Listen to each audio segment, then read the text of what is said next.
Okay. Well, everybody, it's pretty early, but we'll welcome you to the Live with Lussetto here on October 11th. I've got Jazz pushing buttons for me. Nice green screen there, Jazz. I'll teach you. Yeah. And Dan Christian also. And we've got a special guest. It's a surprise to even Dan, believe it or not. So, I hate surprises. Without further ado, we'll go ahead and let him in and see if Dan recognizes him. What's going on, James? Hello, everybody. How we doing? Good. Sorry, I just barely made it home from work. Got a quick shower after working on combines all day and ready to join the chat. So cool. So just for everybody, this is James McGuire. Actually, Dan and I both go way back with him. We're talking early days of toy tractor pulling. Definitely. Yep. So, James, I might have, I guess, man, we might just start from the beginning. What's your earliest memories, pulling memories? So I'll probably just take you back to when my dad started. My dad, Tim McGuire, built a Massey 44 with a V8 Chevy when he was in college at Curtis, Nebraska, at University of Nebraska Tech College. And so he ran that for a few years, and then he built a D21 that was first two Charger tractor west of the Mississippi. Don't fact check me on that, but that's kind of what I was always told. He sold that to Francis Argenbright, and that became the Entertainer that is now, I believe, is housed with Al Cook back in Indiana. So then took a few years off from pulling, bought a farm, you know how life goes. And so then the 4010 was built. Originally was a heavier tractor. So my earliest memories of pulling was going to Doug Drussel's in Garden City, Kansas, to lighten up the 4010 for the 5,000 pound class. Really? You know, I'm gonna do a lot of name dropping through here, but it's all history. Dad got to know Bill Williams back when he had the D21 down here at Walsh, Colorado. And just Bill was one of the first ones to have a 4010 out this way that was in the 5,000 pound class. You guys told me the stories that he actually had aluminum weights made for the front of it, went to Denver to the stock show, and everybody thought he was there to run the 7, and he was hooking in the 5. So just some kind of fun fact memories there. But yeah, growing up, we had the best life. We got to hang out with Lyle Nelson and Jack Carey, and there's just so many great memories of going to the polls together, and we'd all be out there on playing with the tractors in the dirt on the side of the track while our dads are going down the track having the time of their lives. So what I'm gathering from this, your dad pulled quite a while before, probably before you were born then even. Oh yeah. I was born in 1978. Dad would have started pulling in about 69 era, right in there, farm pulling and that kind of thing. So Dad had the 4010 known as a load runner. And then we had Ron Harder's was less than a mile away from our place with the load binder. So they would get together and work on tractors together. I mean, that's what I grew up. They'd loan parts to each other, loan cherry pickers, that kind of thing, to change motors, that kind of thing. I mean, it was just, you look back on it, and it's just part of history. So, and those two guys, one was as green as the other one was red. That is correct. Yep. Yeah. Yep. Dad bled a little orange too. So the 4010 came through some different stages. That's where Jack Carey got involved. Went from a old 404 with a rotary pump, into a 466 with 2 Chargers and a P pump. He sold that tractor in about 1988 to Doug Palmer in Missouri, and Doug Palmer actually bought Connor Brothers. It was a 4055, I think. It had a white hood on it. Anyway, everybody remembers that tractor if you followed pulling over the years. I mean, it was set up to run 5,500 through 12.5. I mean, it was. So, did any part of your dad's tractor end up into Palmer's alcohol super then? I was told that from the bell housing back was what they put in it. Connor Brothers kept their rear end, and the original load runner rear end was in that tractor. when they're My home. goodness, I never see. That's something I just learned. I had no idea on. That surprised me. So you gotta leave, don't take the fact checking into this, but that's what I remember as a kid. You got to remember I was 10 years old when all this was going on. So, so we fast forward a few years. We actually went and looked at Dad's old original D21. It was sitting down in Enid, Oklahoma in the early 90s, and he considered buying it back, lighting it up to the 7500 super stock, and rebuilding it. And then this is another story that probably hardly anybody knows. We actually went to Wires Cave, Virginia, and there was a tractor called the Red Rooster, the Little Rooster. Donnie Myers owned it, and it was a 2-charger Hypermax 1066. And Dad considered very hard. He actually had down payment money on that tractor for a while to buy it. Now, the fun fact of that is that became the high-tech redneck. Oh, really? Yeah. Really? Jody Ross ended up buying that tractor from him.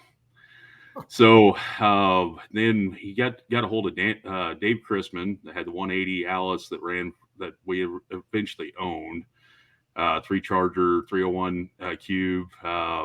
Dave had it for sale in the Puller, and Dad started talking to him, but couldn't make up his mind. Tractor got sold in New York, and we actually went back there and looked at it. And then that guy sold it to another guy, and he was scared of it. And so Dad ended up buying it, and we're going to backtrack. We're bouncing all over here, but Dick Payne actually went back and got the tractor for us in New York. So I can remember that 180 coming in on the gooseneck trailer behind Dick's international truck, and we backed it off in the building and started polishing on wheels. And I mean, it sat outside. I mean, it needed a lot of work. But, that's kind of how the little 180 all came about. Dad was had some health issues at that time, so we didn't get out very much. We maybe once or twice a year, but he did win the state fair with it in '94, and that's kind of where we get into Dan and I meeting. In '97, after Dad passed away, I decided to bring the pulling tractor out and try to run the points for Nebraska tractor pullers and hit some Colorado pulls. And Dan and I can't remember, Dan, did we meet up at Ravan or Gibbon? Was it where we kind of hit it off? No. Well, it's a long time ago. I mean, we're talking. Yeah. We may have been dating twins, remember? You're right. Exactly. That's how we met. Yep. So that's actually kind of how we met. That's another story. But anyway, Dan kind of went on the circuit with me that year. He had a 3/4 ton pickup. We pulled the trailer with quite a bit, and so I'm actually probably the bad influence that got Dan really hooked on this sport. So I brought up Lyle Nelson a while back, and it was actually Greg's dad that told us about this. They were having a promotional pull for the state fair in Colorado, and they wanted a couple super stocks to run out there. They were going to run 2 tractors per class. I think it was an association out of California, and they were paying $500 a hook. And we're like, shoot, that's great money. We'll go out there. This will be fun. So we get out there with Lyle, and we polished up his tractor, took them both out in the infield, had them on display. I've got a picture over here somewhere of us standing by them. And of course, Lyle, he's getting up there in age by then. And he's like, well, we're out here. Let's go have some fun. Let's go whitewater rafting. So we loaded up Lyle Nelson, and I've got a picture of Dan and I in the front of a raft with the guy in the back, and Lyle's in the center, just smile ear to ear. So, but he was 70 years old too. He was, yes. Yep. So we took the 180 down the track, made a decent pull the first time, but got back to the pits, and we had oil and water coming out of the blow-by tube. I've been running on a hurt motor all summer. I knew something was going on, but I thought, well, we'll finish out the season and we'll rebuild it this winter.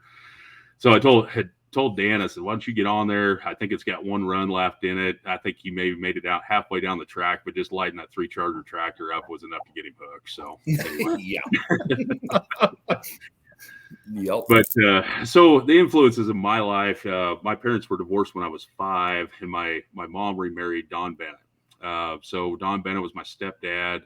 So Don was originally from Elkhart, where I'm at here, and in the late 70s, he got involved in tractor pulling. They took basically a brand new 4430 at the time and stripped it down and made a pulling tractor out of it. They owned the John Deere dealership. So I've got pictures of him with Stan Blagrave at pulls down in Texas. I mean, hold their trophies. I mean, Donnie was one of the first ones to play with alcohol before alcohol was cool. They put that 4430 on alcohol. Doug Drussel had a lot to do with that. Bill Williams had a lot to do with it. So that tractor actually burned up when Drussel's had their shop fire in Garden City. And so then,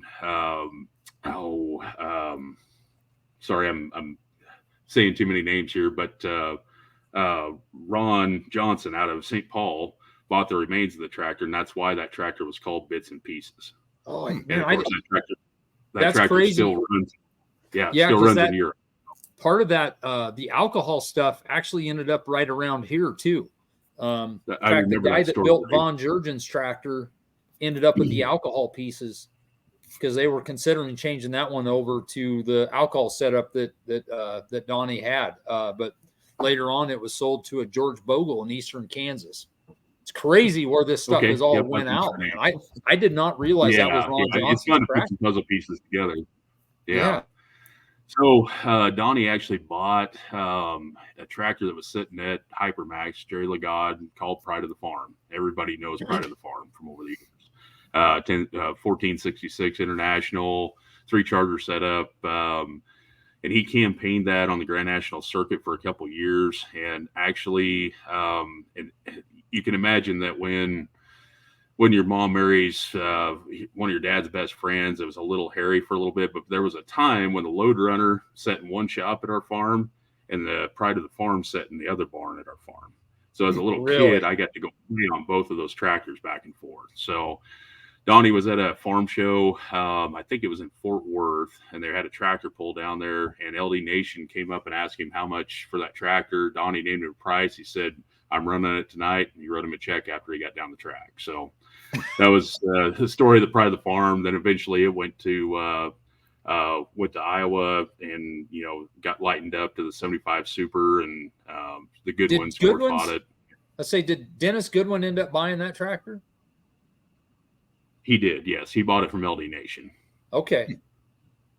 Yeah, I distinctly remember the back of his Magnum always had a rest in peace Pride of the Farm, and I don't know.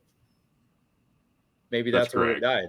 So when Dennis bought it, that's when we got the aluminum frame, got lightened up to run the 75 Super. Before that, it was a 9 and 12 tractor. So yeah.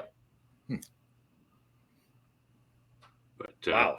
Anyway, that kind of tells you my story about growing up and what I had the privilege, I guess, of being around. So, well, it's just amazing, and when you're that young and everything's going on, you almost take some of that for granted. That some of the cool parts of history that you touched, even like Chrisman's tractor, that little 180. And I will admit, I didn't realize that your dad bought that tractor and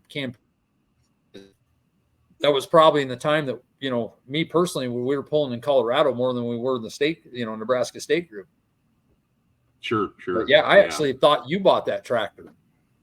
No, Dad bought that. I think it was in about 92, Greg, is when it came home, and flywheel was loose on it. But I remember Greg Payne came over. We split the tractor. Dick took the flywheel, fixed it. Just stuff that when you had connections like that, guys could do. And because back then we had our flywheels inspected every year because we were part of NTPA, and so when we got it apart to inspect the flywheel, we realized that it was actually loose on the crank. Just fun little memories there. So, but yeah, and that's that's some other stuff. And James, I'll tell you, this is the thing that pains me a little bit. We've got so many people. It's like you and I are of this generation, but our generation virtually knows nothing of that 70s and 80s stuff. And it's really kind of crazy. I know you and I, we may have been young, but we paid attention to that stuff.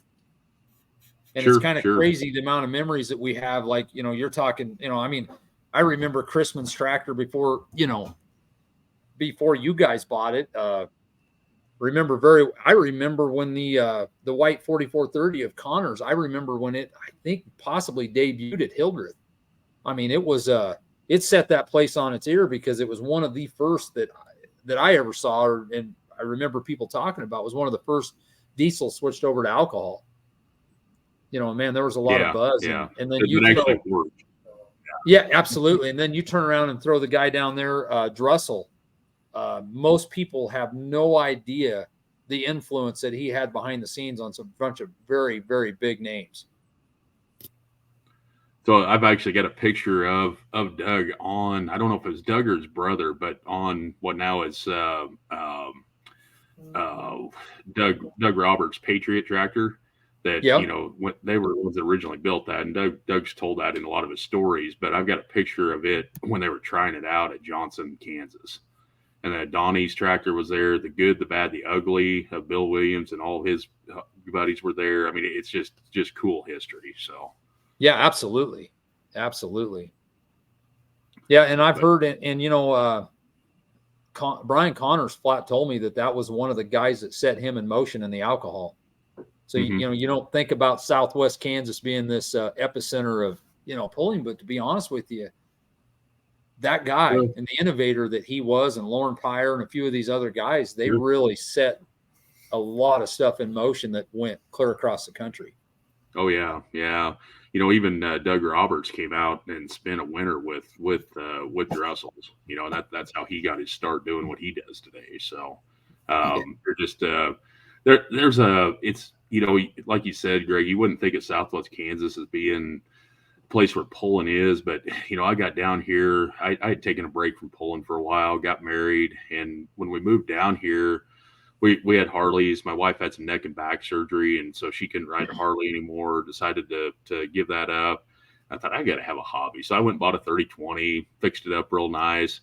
And I was at Ulysses. We had a store there, the company I worked for, and I found out they were having a tractor pull out at the county fair. I'm like, shoot, it's just antique tractor pull. I can bring a 30. I asked him, is it okay? 3020 is a little newer than an antique. Oh yeah, bring it out and pull it. Well, then it all sparked back up, and away we go again. So, but. And then you've got a John Deere 2-cylinder as well, correct? I do, yeah. So in today's world, I've got a John Deere A. You talked about watching these guys. You grow up in Drussel's shop, and you learn how to lighten things up. So I've got an actual styled A that with me on it weighs about 3,800 pounds empty. And we've got a G that we've got down in the 4,500 pound class. I've got a 4010 that I've ran the last couple of years, but it's a diesel. Just I had some spare parts, just take it out and have some fun. But I am building a big gas motor for it to run in the Division 5 and ATPA. So that's. And you guys have a big pull down there in Oklahoma too, right? Have you been down to it? Yeah, we've gone the last 2 years with the 2 cylinders. That sounds like quite a pull. It's a lot of fun. They run 2 tracks, and I mean, it's basically 2.5 days of solid pulling down there. So yeah, where's that at? It's actually just right west of Tulsa, Oklahoma. So it's all antique, but basically it's just mile per hour and top cut or full cut tires is what the rules are. So really, yeah, it's a lot of fun. So they call it the Oklahoma Winter Nationals. It happens in late July. So now you might kind of fill everybody in. You guys have several antique pulls, and you help that group that gets into Southeast Colorado and Oklahoma. And is that all, or do you get into Texas at all? Because I know it's not far through the Panhandle there. Yep. So we pull in Dalhart, Texas. There's a 2-day pull there. We don't really have an association as of yet. We all get along. But there's about 3 or 4 different groups, but we all get together and pull together. What's really brought it together, we had a local guy at Beaver, Oklahoma, bought a self-propelled sled. And before we were running on some pretty antiquated sleds, mile per hour was kind of limited what we could do. So something I've tried to help with the group is break it up to where we're running some mile per hour classes. That way the guys that are bringing something pretty stock in still have a chance. And us guys that have, taken a little time, soup things up, we can open them up and run a little harder. And these guys don't feel like they're, getting beat up by a tractor that we spent years putting together. So sure. Yeah. So it's very, very good to have, those levels like that. So you can keep those guys engaged and and it also gives the people that want to step up a place to grow in the pulling deal. Yep. And a lot of the guys have. I mean, they've we try to keep everybody on their toes. And there is some Econo mods down here. You probably remember some of the guys out of Ulysses that used to come and pull with Colorado. You know, they'll still show up and we'll let them. OD Young, was that one of them? And yep. OD with I know there's another one. So there's OD, and then you would have had Elvira, Gene Spencer, and then I can't remember those guys' names, but they had one called Johnny Be Good that had an 8520 hood on it. Okay, I don't remember that one. But those guys are still around pulling anyway, down there? Yeah. So Gene just comes and pulls. He's got a 560 diesel that he runs against my 4010. I mean, he's one of my main competition. They don't bring Elvira out very much, but OD will always come out to 1 or 2 pulls a year and just make an expedition pass. So it's just kind of fun to have a little bit of the hot rods around here still. I'd like to make a class for them someday, but I don't know if we could ever get enough interest to do it. So I wish, and I hadn't really, this is not something I really thought about much, but it's almost a shame we couldn't catch something on the way or to or from Arizona.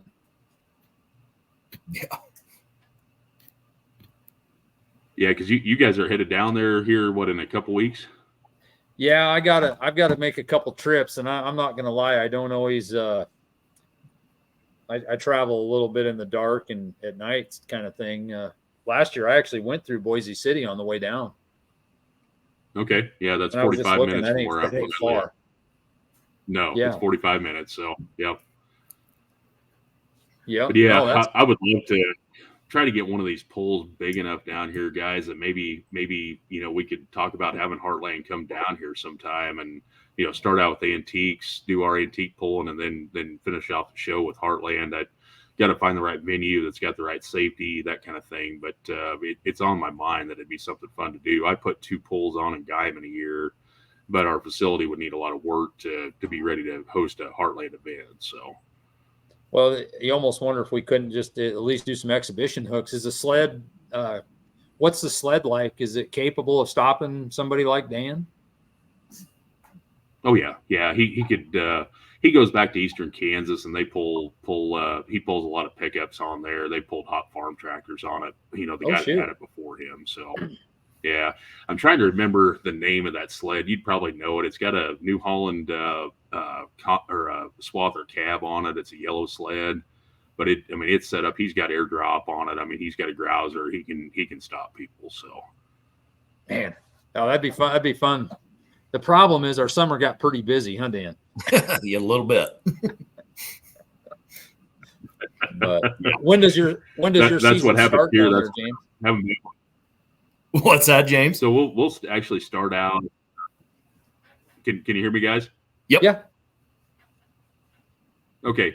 So we start out in May at Pioneer Days, and then we kind of take a little bit of a time off. That's usually the first weekend in May in Guyman. And then we get really busy, just like everybody, in July, August. And then we filter out. Usually our last pull is in Holly, Colorado, the last weekend of September. So. Oh, interesting. But I think I'd have to count it up. I think we had 12 pulls down here this year, all within 2 hours of where I live here. So. Wow. What's that like? Yeah, exactly. So. Do you run into any of the Texas truck and tractor puller guys? So they've pulled in Amarillo before. Amarillo is a little over 2 hours from me here, and I went down and watched them before, but it's about as close as they get, Greg. Okay, because I think a lot of those guys are that Dallas-Fort Worth area, and I suppose that's a pretty good drive. How far is that from like where you are? That'd be 7 hours to get in that area. But like Abilene, they have a 2-day pull in Abilene, and Abilene's really, I'm going to say maybe 4 or 5 hours. And I've kind of looked up some of those guys, and a lot of them are just right east of Abilene is where they live, down to San Antonio and that way. And I mean, this is probably never going to happen, but we'd always kind of hope that, at some point in time, like with what we've done with Outlaw, that maybe something like that could potentially happen someday with the Texas truck and tractor pullers. And, if we ever got on the same page, that's where somebody like you, we could fill in that gap in between, which would be phenomenal, because a pole could come in somewhere in that area and part of our guys head down and some of their guys head up, depending on where people lived, and could make something like that viable. Yeah. And there's a lot of similarities to their classes to what you're running in Heartland. I mean, absolutely, I know there is. There's a few little glitches there, but basically the light limited pro stock class is exactly the same in between them. So 9,000 pounds versus 85, and a 3x3 Charger versus 3x4. And otherwise, I don't know if there's any much difference. And I mean, you look down there, they've got some very nice equipment, and definitely they do. Yeah. When I was impressed when I went to Amarillo and watched them pull. I mean, there was some nice iron showed up there to pull. So yes, and then see, we've got one of our guys that's in Cheyenne. He's got ties to Dalhart, so his brother still farms in that area, and I know there'd be a handful of guys that I could see head down that direction as long as it was an open weekend. Sure. Definitely. Yeah. His nephew actually worked for us at our Dalhart location. So that's actually Jeff's son. Is it Jeff's son? Okay. Yeah. Okay. Jeff Siebert's son. Because then he went to work for a farmer. I don't know what happened. I just know one day he wasn't there, but yeah, good kid. So, well, yeah. Interesting. Well, small world there. I didn't realize that. Yep. So, and you work for a John Deere dealer. Is it is there like a pretty big group like most all dealers are now? Yeah, we're 21 stores. I work for Western Equipment. I actually I manage a store in Guyman, Oklahoma, is what I do for a living. So. Oh, really? Okay. Yeah. It's about 40-minute drive. It's not a bad drive. So. Yeah. Yeah, I didn't know that. I'm sure you've been through Guyman plenty of times in the truck. So. Yeah. I used to spend the winters in Texas out of Hereford and Amarillo area there. So, yeah, I went through there quite a bit. Yeah. It's too bad we didn't know that, Dan, because we could have got together many times. So. Oh, yeah. It probably wouldn't have been good, but we could have probably not. But yeah. Once again, Dan is somewhat of a bad influence. Or did he influence me and turn me into what I am today? All I'm saying it probably goes both ways. So. It might. Oh, yeah. You look back at those days. It's crazy to think about. You guys were probably in your early 20s. Mm-hmm. Were you even 20 yet, James? No. I actually celebrated his 21st birthday with him in Council Bluffs, Iowa, and we may have snuck me into the casino with him. So may or may not. So, but anyway. Yeah, that's our story and sticking to it. So yeah. We ended up in Milwaukee, Wisconsin before it was all done. Mm-hmm. We were actually legal up there because I was your mom's son up there. That's right. Yeah. As long as you can sit on the bar stool and had an adult, you could drink up there. Mm-hmm. Yeah, we've got a few stories out there. So, but yeah.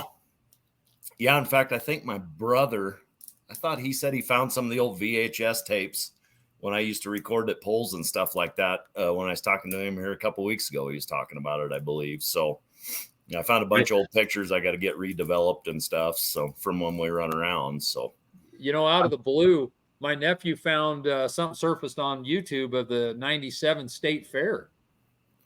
And you were there with the 180. Mm-hmm. Now you had quite a mishap. That was the first block I ever saw separate in person. What year was that? That was 97. Yeah. It was so after we got done at that, we had I think we had 2 weeks, 10 days, something like that in between that Colorado poll. Yeah. And had to go to the state fair. So we came back and rebuilt the motor. We spent a lot of late nights over at Payne's shop. And a couple quick trips to South Dakota, and this was actually before Harry's Heads was working on pulling heads. And hey, you guys are talking about Wisconsin people drinking, eh? How's it going, Jason? Yeah, good. I was watching the live stream. I told my wife, "Go grab a bottle of booze. They're making fun of Wisconsin." Oh no. We weren't making fun. We were having fun in Wisconsin. We were having fun, yes. Dude, I don't care. I just had to do that fun. Well, Jason, I'll tell you this. We've had a history lesson tonight in old tractors. No, it's awesome. It's awesome. So did you actually, were you dealing with Dan Harry at the time then? Yeah. So he actually took the old head. The head was junk on the tractor. So we had an extra head, and we had him. He didn't have a lot of time, and so the story goes on that tractor all summer long. Dave Crisp has always told me that tractor would run 150 to 60 pounds of boost down the track. Well, it was running 120 to 30 all summer, so I knew I had a hurt block, but it kept running.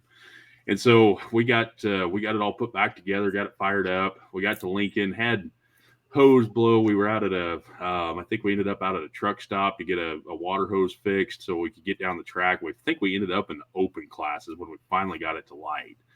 And anyway, got about halfway down the track, and all I remember is seeing the middle of the hood just punch up, just basically just like that. And looked down, and all the lifters were laying on the track. So anyway, but I did remember looking down at the tail, and it said 170 pounds of boost. So that's what 170 pounds of boost will do to a stock 301 Alice motor. So anyway. and I'll tell you what, I watched that thing somewhat from afar, that summer, and that old thing, holy smokes, you could just see the progression, because I know Jerry had a little influence on that, because I remember Donnie talking that he could get a few phone calls and there was some parts showing up, and that thing just kept running better and better and better. We had a lot of fun. We had a lot of fun that summer with it. So that tractor actually ended up back in Indiana, and is pulling, I think, with the Bluegrass group. If you look, there's a 180 Alice on alcohol that runs with those guys, and that's where that tractor ended up. So is it a light limited super now? It is, Dan. Yep. I seen them last year at was it last year at Ocala? They interviewed the guy before the pull. What do they call it now? I don't know. It didn't have a name on it. Yeah. Really pretty 180 though. I mean, very nice painted up, very classy job. The guy told the story on an ATPA video on YouTube one time that that tractor actually had an NTPA stamp in the casting. And so when he came out and bought it, he knew it was the right tractor. So, wow. See, I tell you what, just to recap of what's crazy is you're talking about the D21 goes to Francis Argenbright, correct? Mm-hmm, that's correct. Was he Kansas? Yep, Waterville, Kansas. Yep. So your dad's tractor there continued on down to, you said Cook's, right? Yep, it's I believe it's still at Al Cook's. And then you turn around and the next tractor, the 4010, goes from you guys to Palmer. Mm-hmm. Do you have any idea where it ended up after that? I don't. I would love to have some pieces off of that tractor, but I've never taken the time to pursue. I think Doug Palmer's still around, and I would love to have something off that tractor to just for memorabilia. I've got a side shield off of the 180 here in the shop, but I don't have any pieces off of that tractor. So, yeah, and then the next one is sitting on Chrisman's tractor that had a history 10 miles long from Grand National pulls to, man, you got and then turn around and then on the other side of the family turn around with Pride of the Farm and the story it's crazy where all that stuff went. Sure. I don't know how I keep track of all of it, but it's memories that I can't let go of. So, no, nothing wrong. Why with that. would you? Yeah, exactly. Some of the best memories.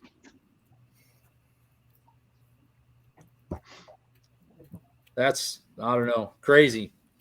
It's again, like I said, we were living the best life, and I know we were having fun, but man, we didn't really know, Sure. Well, it's great that we've all kept in touch, and I got to tell you, a real fond memory was going up to.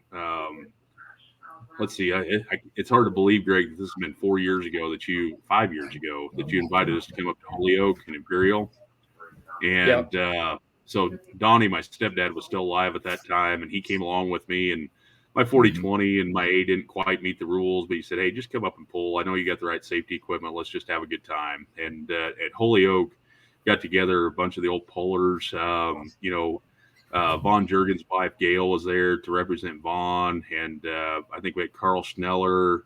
you could probably fill in some of the blanks here. Jack Kari was there. Leon Atkins, yeah. So we got to have a great time with you guys pulling up there that weekend, and Donnie hadn't been feeling very good, but man, his attitude was way different on that trip. And we actually talked about on the way home. I told him, I said, that 4020 runs too hot for down here. I said, why don't we I'll sell it, and why don't you and I partner up and build a light limited super stock? And that was our plan. But cancer took Donnie later that fall, and so it's still a dream of mine down the road, guys. I'm not saying it's never going to happen right now. It's not out in the spotlight, but it may happen someday. So, you still got your fire suit? Yes, I still have my fire suit. So, well, you need to get your ass up because I owe you a run or two. We'll do that sometime. So you better.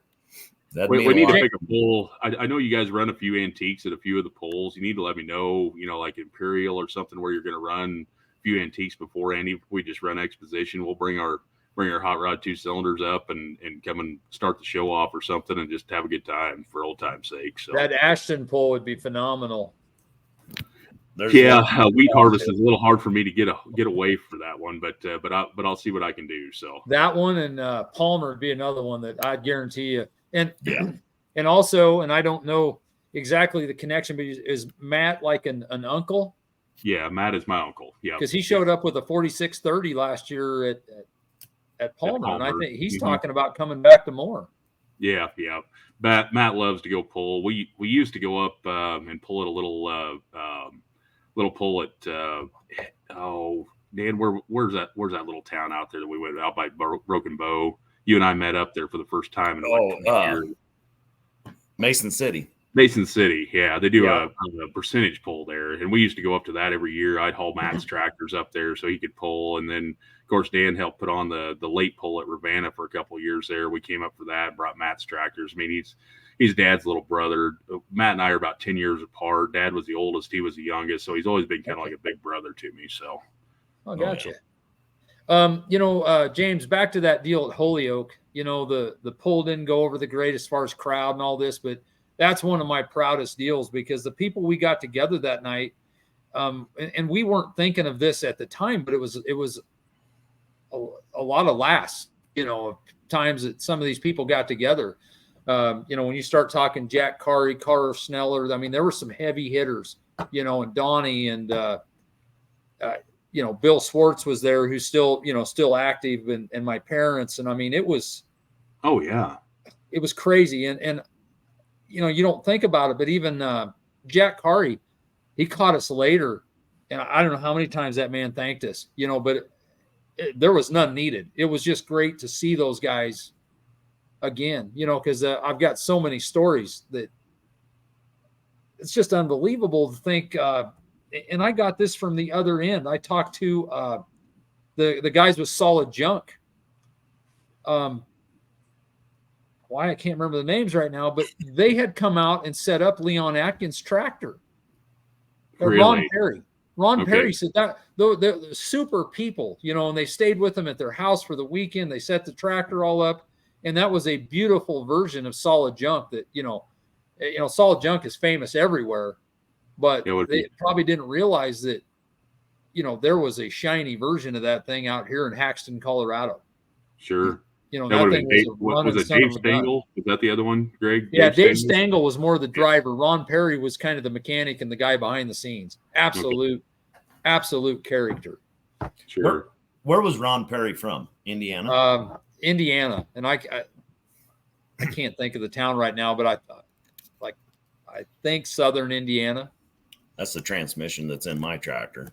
Yeah. Well, he was the guru behind Solid Junk. I'll be darned. So actually the Dad's 4010, the load runner, and the 180 from Chrisman both had a Ron Perry transmission in them. So. Oh man.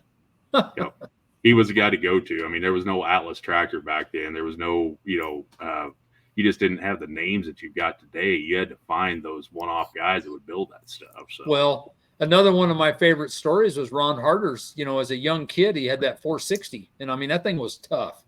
It was. That goofball, literally signed up to take college classes at some place in Grand Island, I believe, so he could go in and use their machine equipment and made custom gears for the load binder.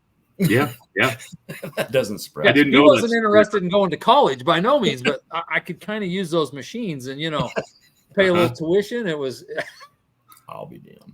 typical of the see that happen innovators with Ron. Yeah, of that, of that time frame. sure. Oh, yeah.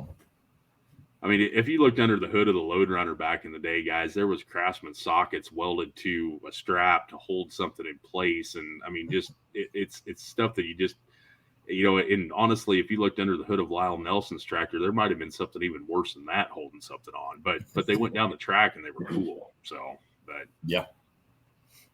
No, But that's what you had back then. You didn't have guys machining stuff like you do today, and you had to be innovative on your own, yeah. Well, and it just wasn't possible, and we had another great story of a Doug Nelson from Wayne, and that's a little, he was more of a 70s guy. They broke something out on a Western circuit, and those guys went up to the local case dealer and literally went through their salvage crap that they'd thrown out and found sleeves and some stuff to get that tractor back together. They were out pilfering stuff at midnight trying to get that tractor back together. Yeah. That was they a cool. did. It was a cool days about stuff that, I mean, those working all night. I don't know how we did it, but I remember, Greg, back when you and I were pulling against each other that summer I ran the 180, that you'd break something and Ivan Miller would come up to me. He goes, "Oh, he'll be back tomorrow. It may be bad, but he'll surprise you. He'll be back at the pull tomorrow." So yeah. Different time. Yeah. So. Now, I wish we could turn back. I think those were the best times, but I tell you what, I still love I still love pulling. And like with Dan, we've had a blast with him, last few summers. And, I mean, it's the pulling game's different, but it's still the people and all that's still the same. Oh yeah. Yeah. It's always been the people, like down here, going back to our little group here, we've got a group of guys that'll do anything for anybody. I mean, we're digging through each other's toolboxes, trying to find something, the old antique tractors, they die, or there's things happen on them, and we carry parts around. It's like, here, what do we need to do? Let's get you running so you can at least go down the track. And so, you bet. But no, I think it's really cool what you've done with the Heartland group. Trying to make the pulling a little more affordable. There was a time when things were getting a little out of hand, and I know it's not cheap, guys. I get it. Otherwise, I'd have it out there right now.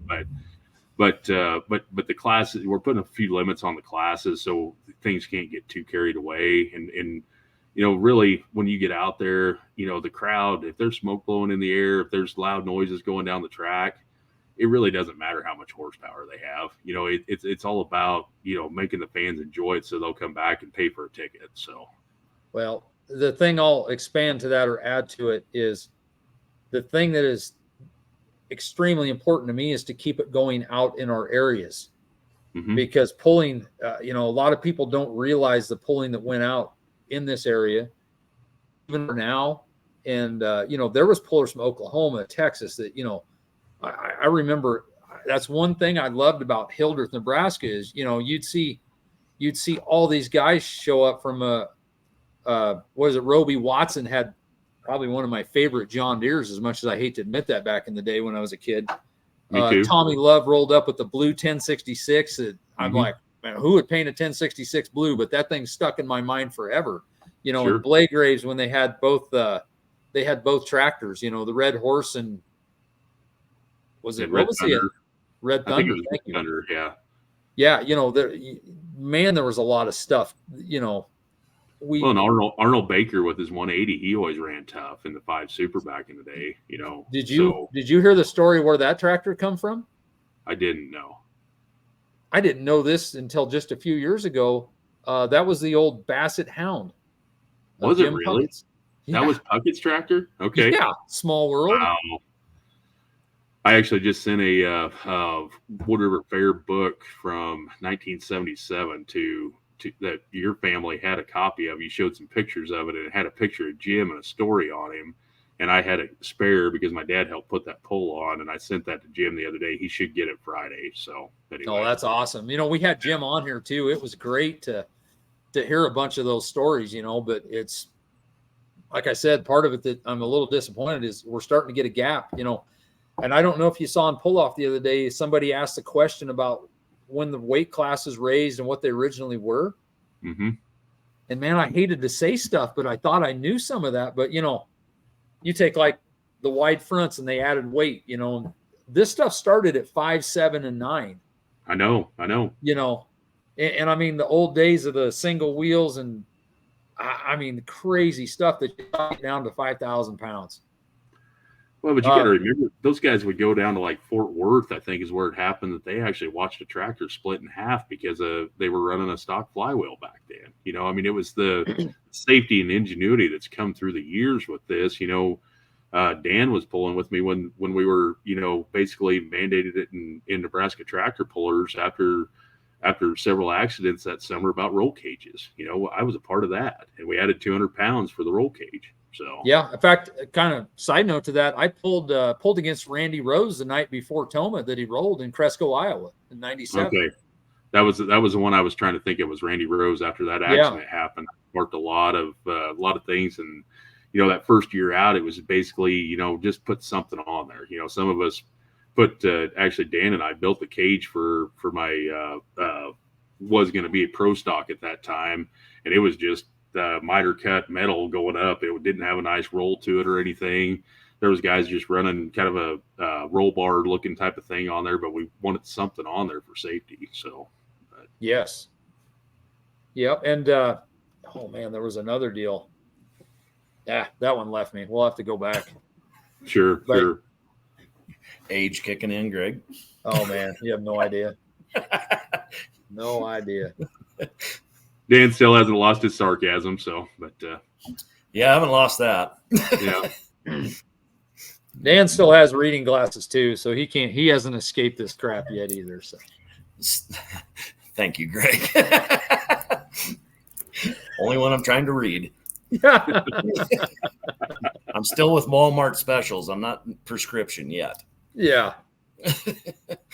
Yeah. But, yeah. What year was the last year of Hildreth? Like the big Grand National pull, or the last time we actually pulled there? That's a good point, because the Nebraska State Group had some pulls there in the 95, 6, 7. That's what I thought, because I know I went with you once, James. We went, but I couldn't remember. Did we take your tractor or not? Yeah. So okay, in '97, that was our last Nebraska Tractor Pullers event, and we were tied with Greg's dad, or with his mom, actually, with Linda, for Rod Passoda had pretty much already taken first. He had enough points, but that poll decided who got second. That's why we got second in points that year. Okay. And we wouldn't have done that, but they started the pull off, and the track was really wet from rain, and they decided to rehook it, and we had a hell of a run. I mean, we had Larry Wessel beat us with a basket case, but he was the only one that beat us that day, and I'd take second behind Larry's tractor any day of the week. So, yeah. Yep. I remember one other. I think like 89 or in that neighborhood was the last Grand National pull they had in Hildreth. I think you're right, Greg. It was 89, 90, and then it was off for a while. And then I remember going there with farm tractors in 96.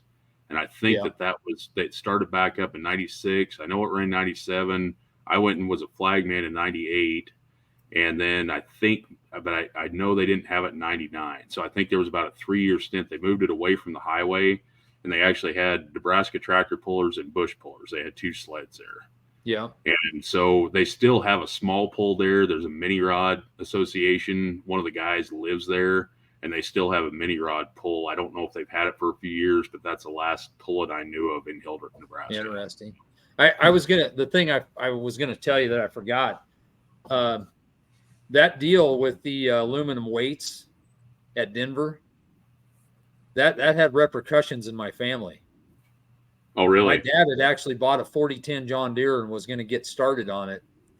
And he saw them go, Bill Williams go through there with 700 pounds of weights and couldn't keep the front end down, and he will come home and sold all the stuff. 10 years later, he finds out they're all aluminum. He had about 300 pounds of weight on it.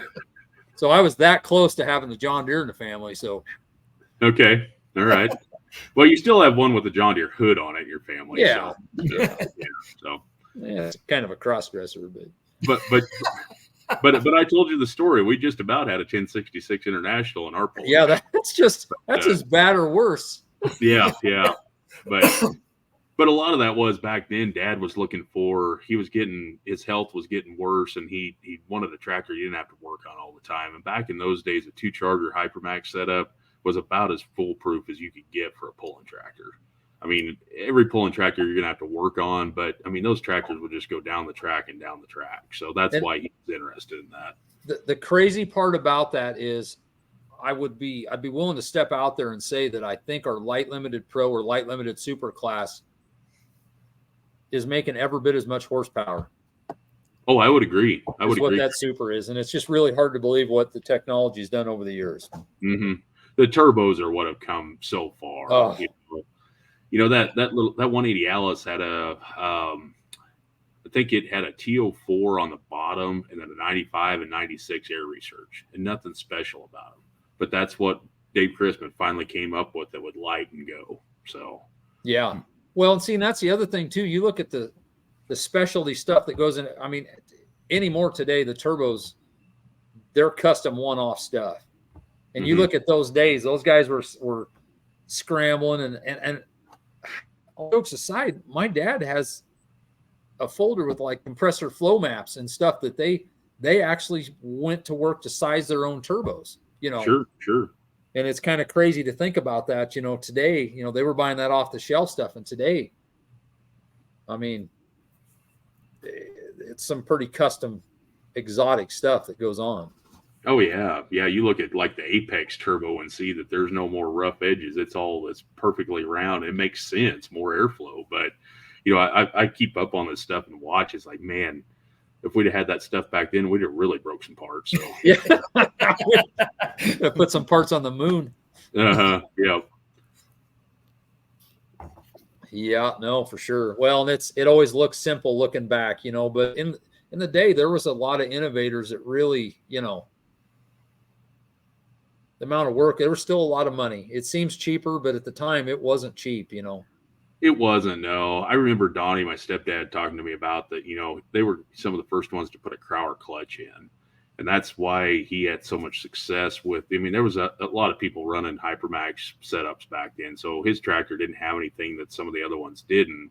But what he did have, if there was a pull off, he had a Crowder clutch and he could come back to back and his clutch wouldn't let go. He pulled against Danny Dean and some of those guys that were still running an old button clutch. Well, they were splitting those tractors in between every Grand National hook and putting a new clutch in them back then. And Donnie was one of the, I'm not going to say he was the first, but he was one of the first ones to have a Crowder clutch set up in a Hypermax setup. What year do you think that was? That would have been around 1980. I think he bought that tractor in 83 and mainly campaigned it in 84. He could have won the Grand National Circuit in the 9 that year, but he couldn't make it to a pull. And he tried to talk his dad into just going and hooking to the sled and bumping the sled, and his dad wouldn't do it. So, oh wow, because that D21 that my dad's cousin ended up with in Luther's has got it's a really dated Crowder. Okay, it's sure. Red anodized and NTPA stamped, and it's sure. It's pretty cool looking at that stuff because it's just. And that Crowder thing that was actually kind of a Lauren Prayer deal that got that started. You mentioned Lauren a while back. Lauren was into drag racing before he got into tractor pulling, and they ran a lot of Crowder clutches. And he thought, well, why can't we run a Crowder clutch in a pulling tractor? So right.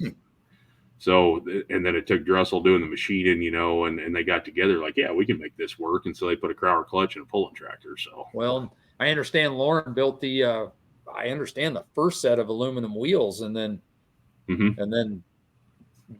Drussel's kind of took that over and perfected it. And talk about another big change in the industry. I've got a picture of that. It was on Lauren had a modified tractor, and it was painted Steiger green. And it had that first set of aluminum wheels on it. So, And his first sled was actually, it eventually got painted up to be the Coors sled that we remember as kids, but it was originally painted Steiger green. He used to paint everything Steiger green back in the day. Really? Yeah. I honestly don't remember that sled anything other than the Coors Light colors. Right. Yeah.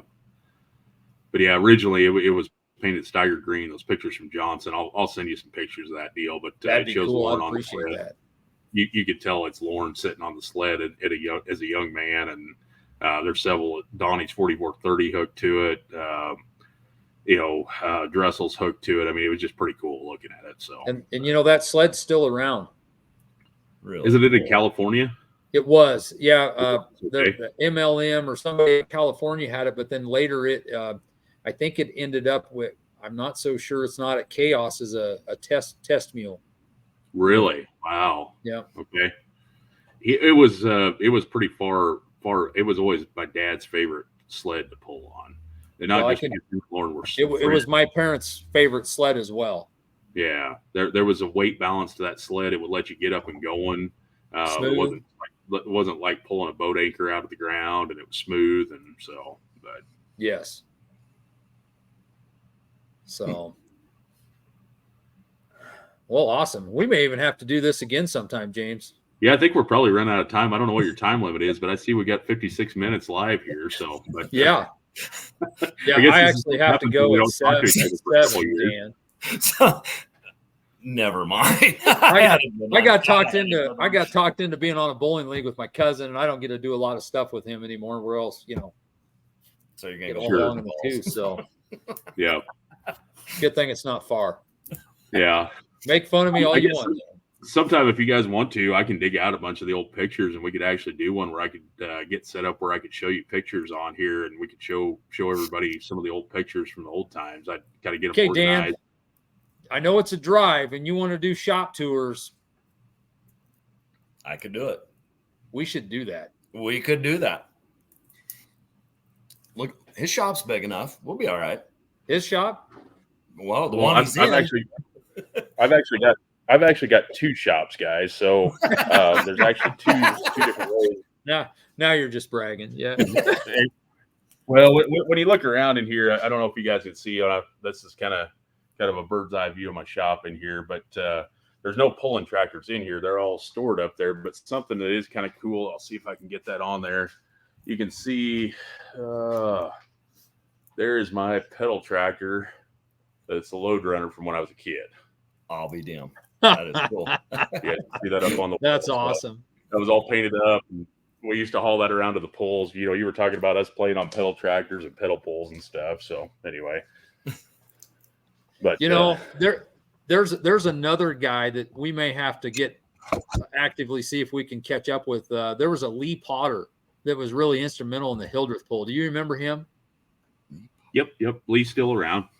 So my mom remarried a guy that farms south of Minden, and he's friends with Lee. So Lee is still around. So we've talked to him a while back. We used to stay with him when we went out there, and we had dang good times. And I don't know if you remember the pedal track, but he always had some with was it chainsaw motors or some kind of 2-stroke motors that were just crazy. Really? Oh yeah. Hildreth was just.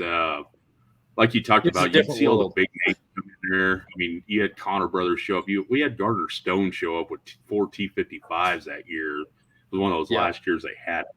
This little kid seeing that pull on the track and blow down through there. I mean, who sees that in a town of 600 people? So is it? There was no way that was 600 people. Was it really? Yeah. You'd have to look it up. I thought it was smaller than that. It may be smaller than that, Greg. It's not. I'm going to have to look because, that thing was crazy. And I love the sign. And I will tell you, Hildreth is a place you drive in one road. And you have to drive back out the same way you came. And I drove there. It's been about 6-7 years ago. And that sign's still there. Do you remember the sign? Yep. I was just by there. Oh, my stepdad, I guess, knew mom got remarried last January. And I went on a farm tour with him, and I saw that sign when I was coming in. It just brought back a lot. Believing Hildreth, please resume normal behavior. Yep. All right. Well, I got to bounce. James, thank you so much. Hey, We're gonna thanks do for having this me on, again. guys. We may have to do a shop tour. I'm game. Come on down anytime, guys. So Yeah. That'd be fun. All right. Listen, Thank you, guys. do you go Dan, through can Boise close up. City to get to you, right? What's that? what's that now? Go through, do you go through? No, you'd come from Boise City to you. Yeah. You're in Elkhart, Kansas, right? Yeah. Yeah, well, if you were coming from Cheyenne, you come down to Lamar, Colorado, go over to Holly, and come straight down Yep. from there. That's how That's you right. get here, the shortcut. So Yep. So, So all right. Oh, well, guys, hey, you gonna ask him the ultimate question, Greg, before we go? nope. I'll let you do it, and I'll check it later. But you have to do it. Why? What do you got to do? I got to roll go your bowling, man. Roll your balls down a wood floor. I only got one. Hey, James and I used to be in a bowling league together. We were really good, actually. after we stopped Not in good, Waterloo, so. Iowa on that trip and got new balls. So That's right. We wore our balls right, guys, out on that thank trip, you. so we had to get new ones. Yeah. All right. See ya. exactly. All right. Well, I'll let ask you go, to- guys. Oh no, James, you're not getting off that easy. You got one. I'm not getting off question that to easy. answer. Okay. What's that? Okay. Go ahead. Any tractor, any track, where and what would it be? Okay, so I would take the original Connor Brothers white 4055 at Hildreth. So, Fair enough. yep, I like it. that would be it. I know it doesn't blow smoke, but that thing, as I was a kid, just blew me away when I saw it run. So, Oh yeah. Oh, I'd love Yeah. to run an alcohol tractor just once. yeah, yep, that would have to be it from all the tractors in history. So, but, Yep. No, I don't blame you. So, well, So what's stay in- yours? You Mine, asked me, so yeah, what's yours? the first tractor I ever remember was Art Arfon's Green Monster. When that Okay. thing come on, I think maybe it was Wide World of Sports maybe back then. I mean, Mhm. that you always run in the living room and sat with Grandpa and watched, but God dang, today, I don't know what it. To be honest with you, I'd like to run Gary Whiff's Deer Fever. Yeah. I don't So- blame you. You're on the old tractor, so you might as well run the new tractor. So. Well, I'm trying to get him to run his old one, and he told me one night, "Well, I'll just switch your rides," and I said, "No, I can't afford that if something happens." So, Sure, I get that. Yep, but I do want to get him on it. So, sure. Yep, that'd be cool. Yep. yeah, it would be. We stay in touch and talk quite a bit. So, Yeah, Be I saw pretty some cool. of the pictures where you had the old with the new. That was pretty cool what you guys did there. So, Yep. But, Yeah, and that was his idea. I was sitting in the trailer, and next thing you know, my tractor's leaving. And I Oh, look really? and it's Gary pulling it with his side by side. And I'm like, I guess That's we're going funny. to take pictures now. yeah, I guess he knows how to put it in gear, knows all the tricks to it. So anyway, Yeah. Yep. Yeah. So, no. Anyway. Well, thanks for coming on. Good seeing Yep. you. yep. Let's stay in And- touch. So, Yeah, I'm gonna get those pictures redeveloped and get you a set sent down to you. and I've got a bunch of them too, and I've actually that VHS tapes you were talking about, that '97 season. I've still got that. I need to get that put on a CD. So, Oh, yeah, that would be cool. yeah. So That's back when I had a mustache. Yep, you had a mustache. You were super skinny, and I was too. And yeah, so a little bit different time. So, but Yeah, no kidding. So definitely good times. Well, you take care of yourself. you too. Yep, good to see everybody, and have a good night. You bet. We'll see y'all next week. Bye, Jazz.